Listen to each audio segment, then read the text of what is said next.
भारत में कैसे चुना जाता है राष्ट्रपति, देखिए पूरी चुनाव प्रक्रिया। कैसे होता है देश में राष्ट्रपति चुनाव, कैसे डाले जाते हैं वोट, चुनाव में किसे मिलता है मतदान करने का अधिकार, राष्ट्रपति चुनाव को लेकर क्यों है मुश्किल में मोदी सरकार। 24 जुलाई को राष्ट्रपति रामनाथ कोविंद का कार्यकाल पूरा होगा और 25 जुलाई को देश को नया राष्ट्रपति मिल जाएगा। राष्ट्रपति कौन होगा, इस पर अभी तक संशय बरकरार है।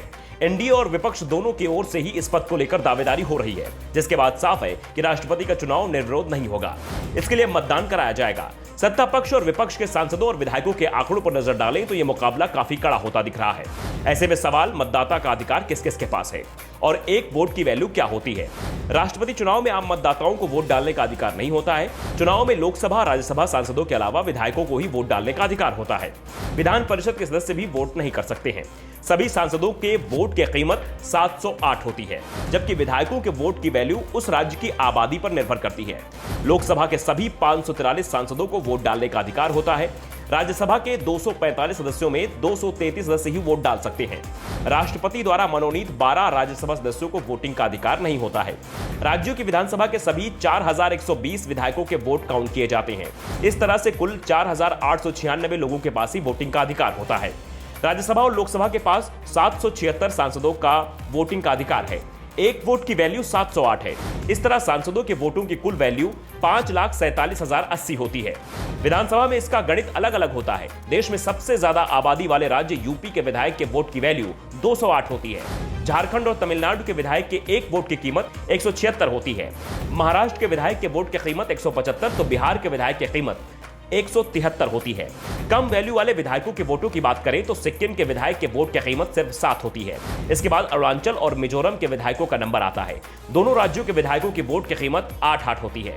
देश की विधानसभा में 4120 विधायक हैं। इनके वोटों की वैल्यू 5,49,495 होती है।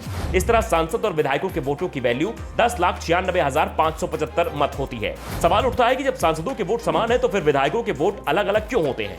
इसके पीछे सीधा सीधा राज्यों की जनसंख्या का गणित है। जनसंख्या के आधार पर ही राज्य के वोट तय होते हैं और वो वोट विधायकों के बराबर बराबर बटे होते हैं। अभी जो चुनाव हो रहा है उसमें 1971 की जनगणना को आधार माना गया है।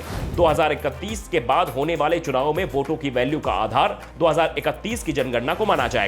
सांसदों का वोट समान होता है, अंतर विधायकों के वोटों में ही आता है। अब समझते हैं कि विधायक के वोट की वैल्यू कैसे निकाली जाती है। आज भले ही यूपी की जनसंख्या 20 करोड़ से ज्यादा है, लेकिन चुनाव में आज की नहीं 1971 के आंकड़ों को ही माना जाएगा। तब यूपी की जनसंख्या 8,38,49,905 थी। उसी आधार पर विधायक के वोट की कीमत की गई है।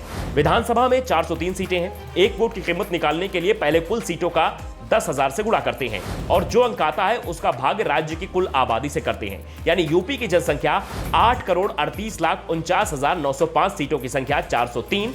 इसमें 1,000 का गुणा किया गया तो संख्या आई 4,03,000।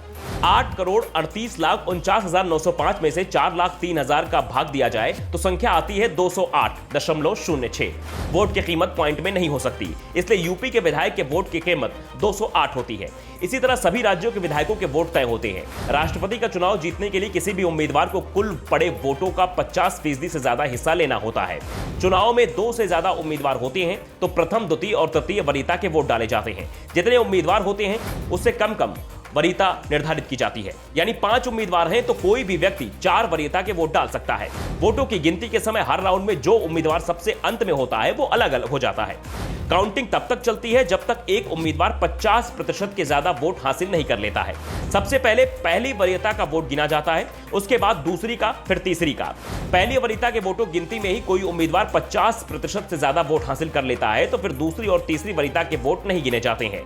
मतगणना पहले राउंड में ही समाप्त कर दी जाती है। राष्ट्रपति चुनाव में पार्टियां व्हिप जारी नहीं कर सकती। राष्ट्रपति चुनाव लड़ने के लिए कुछ मापदंड नहीं बनाए गए हैं। चुनाव लड़ने वाला व्यक्ति भारत का नागरिक होना चाहिए, उसकी उम्र 35 वर्ष से अधिक होनी चाहिए। चुनाव लड़ने वाले में लोकसभा का सदस्य होने की पात्रता होनी चाहिए। उसके नामांकन में मतदान करने वाले यानी इलेक्टोरल कॉलेज में शामिल 50 प्रस्तावक और 50 समर्थन करने वाले भी होने चाहिए।